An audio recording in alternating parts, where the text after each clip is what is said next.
Le livre de ACTS. Chapitre 4.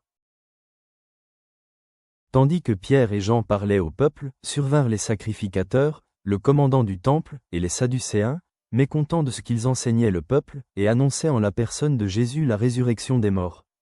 Ils mirent les mains sur eux, et ils les jetèrent en prison jusqu'au lendemain, car c'était déjà le soir. Cependant, beaucoup de ceux qui avaient entendu la parole crurent, et le nombre des hommes s'éleva à environ 5000. Le lendemain, les chefs du peuple, les anciens et les scribes, s'assemblèrent à Jérusalem. Avec Anne, le souverain sacrificateur, Caïphe, Jean, Alexandre, et tous ceux qui étaient de la race des principaux sacrificateurs. Ils firent placer au milieu d'eux Pierre et Jean, et leur demandèrent, « Par quel pouvoir, ou au nom de qui avez-vous fait cela ?» Alors Pierre, rempli du Saint-Esprit, leur dit, « Chefs du peuple, et anciens d'Israël, puisque nous sommes interrogés aujourd'hui sur un bienfait accordé à un homme malade, afin que nous disions comment il a été guéri, sachez-le tous, et que tout le peuple d'Israël le sache. C'est par le nom de Jésus-Christ de Nazareth que vous avez crucifié, et que Dieu a ressuscité des morts, c'est par lui que cet homme se présente en pleine santé devant vous. Jésus est la pierre rejetée par vous qui bâtissez, et qui est devenue la principale de l'angle. Il n'y a de salut en aucun autre, car il n'y a sous le ciel aucun autre nom qui a été donné parmi les hommes, par lequel nous devions être sauvés.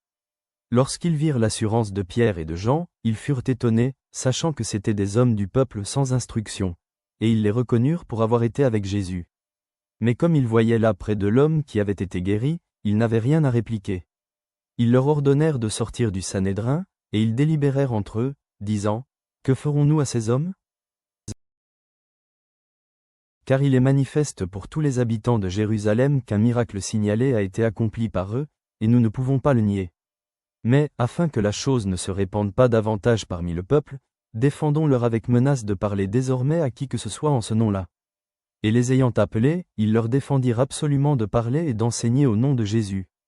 Pierre et Jean leur répondirent, « Jugez s'il est juste, devant Dieu, de vous obéir plutôt qu'à Dieu, car nous ne pouvons pas ne pas parler de ce que nous avons vu et entendu. »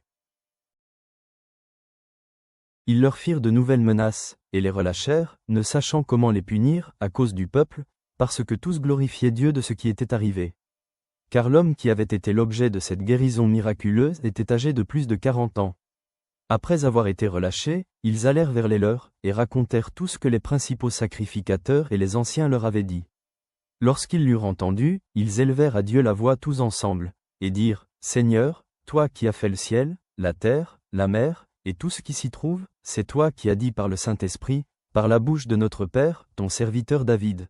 Pourquoi ce tumulte parmi les nations, et ces vaines pensées parmi les peuples ? Les rois de la terre se sont soulevés, et les princes se sont ligués contre le Seigneur et contre son oint. En effet, contre ton saint serviteur Jésus, que tu as oint, Hérode et Ponce Pilate se sont ligués dans cette ville avec les nations et avec les peuples d'Israël, pour faire tout ce que ta main et ton conseil avaient arrêté d'avance. Et maintenant, Seigneur, vois leurs menaces, et donne à tes serviteurs d'annoncer ta parole avec une pleine assurance, en étendant ta main, pour qu'ils se fassent des guérisons, des miracles et des prodiges, par le nom de ton saint serviteur Jésus. » Quand ils eurent prié, le lieu où ils étaient assemblés trembla. Ils furent tous remplis du Saint-Esprit, et ils annonçaient la parole de Dieu avec assurance. La multitude de ceux qui avaient cru n'était qu'un cœur et qu'une âme.